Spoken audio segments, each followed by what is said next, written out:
რამდენი წამი გჭირდება იმისთვის, რომ გადაწყვიტოთ, დაიჯერო თუ არა ახალი ამბავი. არ ვიცი რამდენად ამეთანხმებით, მაგრამ ჩემი აზრით ონლაინ სივრცეში პირველი შთაბეჭდილება ხშირად რამდენიმე წამში ყალიბდება. და ზუსტად ამ მცირე დროში ცდილობს ეგრეთ წოდებული fake news-ი, ანუ ყალბი ამბავი ჩვენი ყურადღების მიპყრობას. ის არ გთხოვს ხანგრძლივ ანალიზს. პირიქით, მისი ერთ-ერთი მთავარი მიზანია მყისიერი დაუფიქრებელი რეაქცია, გაოცება, შიში, აღშფოთება, ან ის რაღაცნაირი აუცილებლობის გრძნობა, როცა სურვილი გიჩნდება, რომ ეს ინფორმაცია სასწრაფო სხვასაც გაუზიარო. დღეს გავაანალიზებთ ყალბი ამბების ანატომიას, როგორ იქმნება ინფორმაცია, რომელიც რეალურს ჰგავს, რა მეთოდებს იყენებენ მისი შემქმნელები და როგორ შეგვიძლია მარტივად გავარჩიოთ ფაქტი манипуляციისგან. ყველაზე დიდი შეცდომა, რომელსაც fake news-ს საუბრისას უშვებთ, არის იმის წარმოდგენა, რომ ტყუილი ყოველთვის მარტივად ამოსაცნობია. ხშირად გუგონია, რომ ყალბი ინფორმაცია უნდა გამოიყურებოდეს აბსურდულად, უნდა ჰქონდეს უცნაური სათაური, საეჭვო ფოტო, ან შეიცავდეს აშკარად მცდარ ფაქტებს. მაგრამ აქ მთავარი სირთულე სწორედ ეს არის. Fake news-ი იშვიათად არის ისეთი აშკარა, რომ პირველივე წამს ეჭვი გაგიჩინოს. უფრო მეტიც, ყველაზე დამაჯერებელი ყალბი ამბავი ხშირად რეალურ დეტალებს ეყრდნობა, ნამდვილ ფაქტს, ფოტოს ან მოვლენას. თუმცა, შემდეგ იცვლება მისი ინტერპრეტაცია, იკარგება კონტექსტი, ემატება გადაჭარბებული დეტალები და საბოლოოდ იქმნება შთაბეჭდილება, რომელიც რეალობას აღარ შეესაბამება. Fake news-ის ამოსაცნობად კი მხოლოდ ფაქტების შემოწმება საკმარისი არ არის. მნიშვნელოვანია დავაკვირდეთ იმასაც, როგორ არის ინფორმაცია მოწოდებული, რა ემოციას იწვევს, ან რა შთაბეჭდილების შექმნას ცდილობს. ფიქრობ, პირველი და ყველაზე თვალსაჩინო ელემენტი, რასაც უნდა დავაკვირდეთ, არის სათაური. რამდენიმე სიტყვა, რომელსაც შეუძლია ჩვენი ახმა ჯერ კიდევ სტატიის წაკითხვამდე შეცვალოს. ზოგადად სათაური არასდროს არის შემთხვევითი. ის აგებულია ერთი მარტივი პრინციპით. ემოციურად დატვირთული სიტყვები უფრო სწრაფად იქცევს ყურადღებას და ხშირად გვაიძულებს ნაკლები დრო დაუთმოთ ინფორმაციის გადამოწმებას. შესაბამისად, fake news-ის სათაური იშვიათად არის ნეიტრალური. მასში ხშირად გვხვდება სიტყვები და ფორმულირებები, რომლებიც სწრაფი, დაუფიქრებელი რეაქციისკენ გვიბიძგებს. თუმცა, ისიც უნდა ვთქვათ, რომ ეს ეფექტი მხოლოდ სათაურით არ იქმნება. მას ხშირად სჭირდება მეორე ელემენტი, რომელიც პირველ შთაბეჭდილებას კიდევ უფრო აძლიერებს.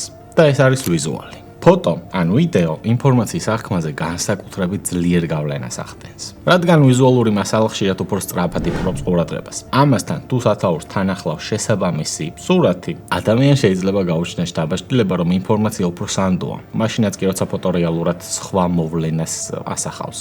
მან შეცვლილი კონტექსტით არის გამოყენებული. თუმცა, იმისთვის, რომ სათაურმა და ვიზუალმა კიდევ უფრო მეტი ეფექტი შექმნას, საჭიროა მესამე ელემენტიც, ანუ წყარო. ყალბი ამბების ავტორები ხშირად ცდილობენ ინფორმაცია მხოლოდ საკუთარ განცხადებად არ წარმოაჩინონ და მას ბუნდოვან ავტორიტეტებს უკავშირებენ. აქედან გამომდინარე, ტექსტებში გვხვდება ხოლმე ისეთი ფრაზები, როგორიცაა ექსპერტების თქმით, წყაროების ცნობით, სპეციალისტებმა დაადგინეს. ასეთ ფორმულირებები. და ეს ქმნის განცდას, რომ ინფორმაცია უკვე ვიღაცამ დაამოწმა და მას გარკვეული ავტორიტეტი აქვს. თუმცა ხშირად გაურკვეველია ვინ დგას ამ განცხადების უკან, რა კვალიფიკაცია აქვს მას, ან რამდენად სანდოა თავად წყარო. ეს ხერხი მუშაობს იმიტომ, რომ ადამიანები ბუნებრივად უფრო ენდობიან ინფორმაციას, როცა მას ავტორიტეტულ წყაროს უკავშირებენ.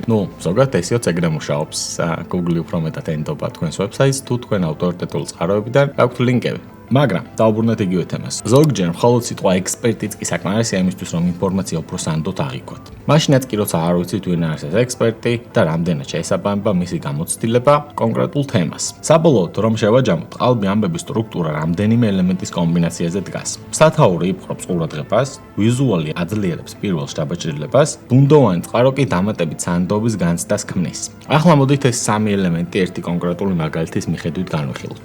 წარმოვიდგინოთ ასეთი პოსტი, რომელიც მსგავსიც სოციალურ ქსელში ან სხვადასხვა საიტზე დარწმუნებული ვარ, რომ ხშირად შეგხვედრიეთ. პოსტი სათაური. შოკის მომგვრელი აღმოჩენა. ეს კონკრეტული ხილი შესაძლოა საშიში იყოს თქვენი ჯანმრთელობისთვის. მას თან ახლავს ფოტო, სადაც ადამიანი ზის ექიმის კაბინეტში, შეშფოთებული სახით და მიუხედავად იმისა, რომ ეს ფოტო კონკრეტულ ხილთან ან კვლევასთან არნაირ კავშირში არ არის, მაინც ახლავს ეს ფოტო. ბოლოს კი ტექსტში ვკითხულობთ, რომ ექსპერტების ცნობით ამ ხილის რეგულარულად მიღება ორგანიზმზე უარყოფითად მოქმედებს. ახლა ჩავშალოთ ეს პოსტი დეტალურად და ვნახოთ რა ხდება რეალურად. ცალსახაა, რომ სათაური კონკრეტულ ფაქტს არ ასახელებს და ფართო ინტერპრეტაციის საშუალებას ტოვებს. თუმცა, ემოციურად ქმნის განცდას, რომ რაღაც მნიშვნელოვანი აღმოაჩინეს. ფოტო ამ შთაბეჭდილებას კიდევ უფრო აძლიერებს, რადგან ვიზუალურად უკავშირდება შიშსა და ჯანმრთელობის თემას, ხოლო ფრაზა ექსპერტების ცნობით სანდოობის ეფექტს ქმნის. თუმცა არ გვაძლევს საშუალებას გავარკვიოთ, ვინ არიან ეს ექსპერტები. რომელ კვლევას ეყრდნობიან და რამდენად სანდოა ზოგადად ეს ინფორმაცია. ცალ-ცალკე აღებული თითოეული ელემენტი შესაძლოა ზოგისთვის საერთოდ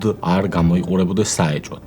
თუმცა კომბინაციაში არ არის გამორიცხული ბევრ ადამიანს ეგონას, რომ საქმე სანდო და გადამოწმებულ ინფორმაციასთან აქვს. და თუ ყალბი ამბები სწორედ ამ პრინციპით მუშაობს, ჩნდება სრულიად ლოგიკური კითხვა. როგორ შემოვამჩნიოთ ეს ნიშნები ყოველდღიურად, სანამ დავიჯერებთ ამ ინფორმაციას ან სხვას გავუზიარებთ? პირველი ნაბიჯი და ეს არის ყველაზე მარტივი დრო.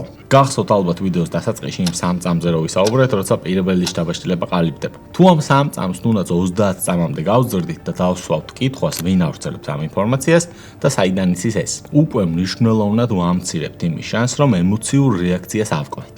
მეორე ნაბიჯია წყარო შემოწმება. თუ ტექსტში კითხულობთ ექსპერტები ცნობით ან კვლევით მაჩვენა, მაგრამ არსად არის მითითებული ვინ არიან ეს ექსპერტები, რა კვლევა ჩაატარეს, ეს უკვე რა თქმა უნდა საყურადღებო ნიშანია, red flag-ი წითელი დროშა. სანდო ინფორმაცია როგორც წესი გვაძლევს შესაძლებლობას პირველ წყარომდე მივიდეთ და თავად გადავამოწმოთ ფაქტები. ხოლო მესამე ნაბიჯია საკუთარი ემოციური რეაქციის შემჩნევა. თუ ინფორმაციის დაკითხვისთანავე ჩნდება ძლიერი სურვილი, რომ დაუყოვნებლივ გააზიაროთ, კომენტარი დაწეროთ, ან მწვავე რეაქცია გამოხატოთ, სწორედ ამ დროს ღირსცირე პაუზის აღება. ძლიერი ემოცია ყოველთვის არ ნიშნავს, რომ ინფორმაცია მცდარია, მაგრამ ხშირად ნიშნავს, რომ ის განსაკუთრებულ სიფრთხილეს და დამატებით გადამოწმებას იმსახურებს. დასასრულს ისიც უნდა ვთქვათ, რომ ეს პრინციპი მხოლოდ ყალბ ამბებს არ ეხება. ონლაინ სივრცეში კონტენტის დიდი ნაწილი, იქნება ეს სტატია, რეკლამა თუ საძიებო სისტემაში ნაჩვენების შედეგი, ზუსტად იმ რამდენიმე წამში ცდილობს ჩვენი ყურადღების მიპყრობას და ჩვენს ყოველდღიურად ათასობით ასეთი სიგნალის გავლენის ქვეშ ვიღებთ გადაწყვეტილებებს. საინტერესოა თქვენ რამდენად ხშირად ამოწმებთ სოციალურ ქსელში გავრცელებულ ინფორმაციას. ან თუ ყოფილა შემთხვევა, როცა მოგვიანებით აღმოგიჩენიათ, რომ ამბავი, რომელიც რეალური გეგონათ, სინამდვილეში სიმართლეს არ შეესაბამებოდა. გაგვიზიარეთ თქვენი გამოცდილება, მით უმეტეს ეს საინტერესოა იმ ეპოქაში, როცა ხელოვნური ინტელექტი იმდენად დაიხვეწა, რომ ზოგ შემთხვევაში შესაძლოა, რომ გაჭირდეს იმის გაგება, თუნდაც ვიდეო რეალურია თუ არა. და ეს შეუქცევადი პროცესია კიდევ უფრო დაიხვეწება.